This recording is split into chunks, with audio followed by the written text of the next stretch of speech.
Hey guys, welcome back to the Film Fan Club. My name's Sam Carrico, and I actually went to the movies this week. I got a chance to see Doctor Strange as a way to kind of reward myself for voting, and I didn't really know a lot about Doctor Strange going into it. I'm a big fan of the Marvel Cinematic Universe. I mean, Captain America, Civil War, the Avengers, Iron Man, all that, they're all great. For the most part, Thor's kind of wonky. But I really was looking forward to learning about Doctor Strange because I just knew he's supposed to be kind of like the Sorcerer Supreme and all that, and I wanted to learn a little bit more about kind of the mysticism within the Marvel Cinematic Universe. Luckily, my girlfriend was really into mysticism and that kind of interesting stuff, so I went and saw this movie with her, and it was a pretty interesting experience. What's the movie about, you might ask? Because this is the non-spoiler review. I will eventually be doing a spoiler review, so I won't be going into spoilers here, so don't worry. The plot of essentially is Stephen Strange, played by Benedict Cumberbatch, is kind of an arrogant asshole, but he's a really good surgeon. He is on his way somewhere, and he's driving very uncarefully. Drive safe, guys. And he kind of is in this car accident that destroys his hands, so he wants to rebuild his hands, kind of fix them.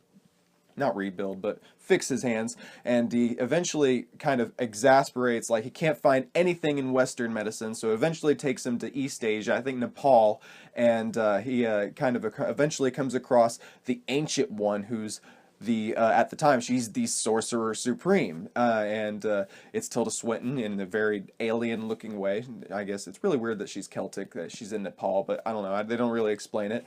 And she kind of teaches him the ways of the of mysticism and sorcery and all that, and it's really cool because we kind of get to be the audience proxy through Benedict Cumberbatch's character, because he's learning about all this stuff. So we as the audience get to learn about all this whole new kind of like in the way that Thor was opening up a new realm of the Marvel Cinematic Universe, and so was Guardians of the Galaxy. Doctor Strange is very much so doing that as well, and I think that's really cool to see, and it really shows that even 13, 14 movies in, the Marvel Cinematic Universe has a lot of new stuff to offer, and I think that's really awesome as well.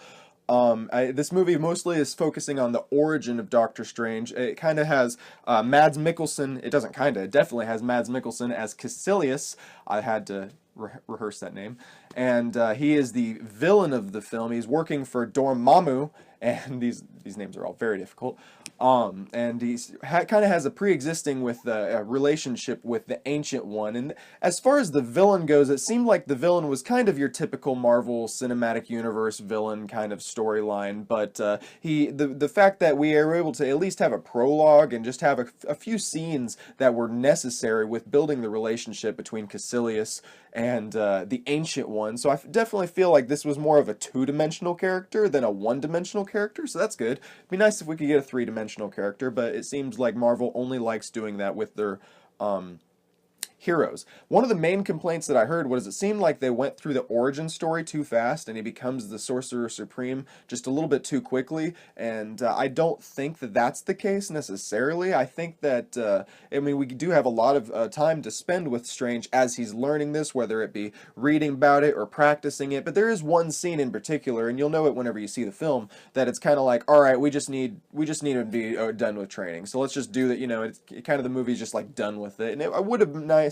But I mean, at that point, we'd already spent like a good chunk of the film working on that. So it was nice to get to go into the other areas and kind of move on with the mission, because there is a mission to be had. But and the thing that was a little bit unfortunate is I hear all this stuff. I watch Collider Heroes and all this stuff, and these comic book related shows, and they tell me about Doctor Strange villains like Dormammu, and really he kind of reminded me, the main villain kind of reminded me a little bit of a big old blob, kind of like Fantastic Four, Rise of the Silver Surfer, or Green Lantern, just this giant blob in the sky. So it wasn't really that intimidating. That really, I feel like you almost could have cut out a large chunk of that and left it for the sequel or something. But I say that, but there are a lot of good plants set in this film that are going to, hopefully seeds to grow into the next film's plot, and it really is cool to see all that stuff happen. There's 2 post-credits scenes that you want to make sure you check out for.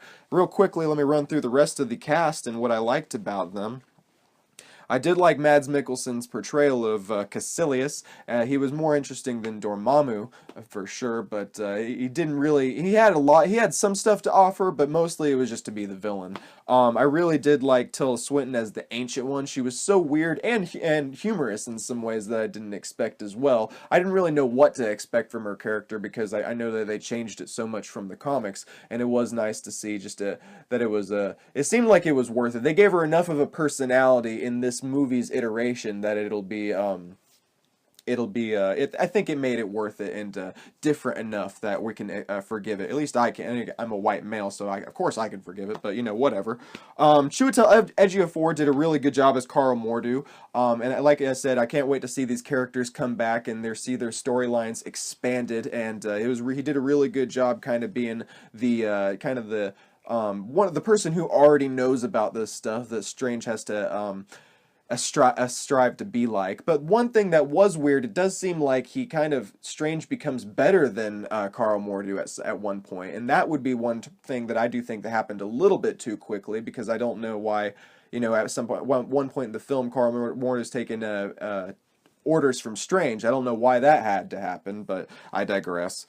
The rest, Rachel McAdams as Christine, she was okay. She was really funny in a couple scenes. There's two really good scenes where she's really featured, and then there's an introductory scene. So really three main memorable scenes that I can think of off the top of my head that she really needed to be in. As the rest of that, she was kind of just the girl in the film, which was a little unfortunate because it seems like Marvel, in addition to having, you know, villain problems, it seems like they kind of have, you know, a female sidekick problems as well. So they didn't really focus on that too much here, but it seems like I did like. I mean, I liked the plot. I liked going along the story with Stephen Strange. I liked his origin. I think that was some of the best stuff. And it seems like Marvel does it best when they focus on their heroes. So that's what they definitely did here.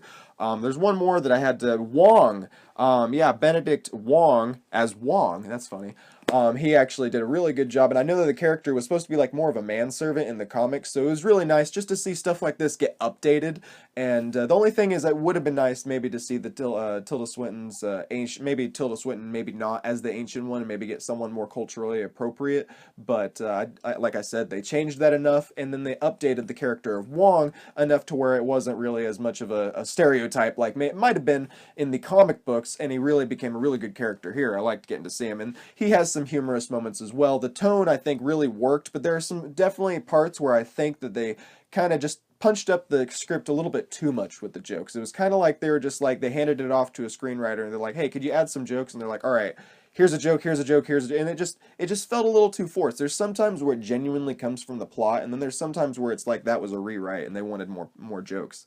So, I mean, overall, I think it was a very solid effort. Another great solid effort from Marvel Studios. I can't complain too much. As far as like Civil War, I think Civil War was like a 9 or something. I'm not going to go with that high with this film. I'm probably just going to go about 7.5 out of 10 for stars for Doctor Strange. I definitely think you guys should check it out if you're a Marvel superhero fan, or if you're a superhero fan in general. There's a lot of great trailers that I saw in front of this, so I can't wait for next year. All the new superhero movies coming out. It's going to be a blast. So thanks a lot, guys, for checking this video out. My name's Sam Carrico. Make sure you follow me on the various social media sites, Twitter and Instagram, at Samuel D. Carrico. Make sure you subscribe to the Film Fan Club here on YouTube, and follow us on Facebook as well. Thanks a lot, guys, and I'll see you in the next video.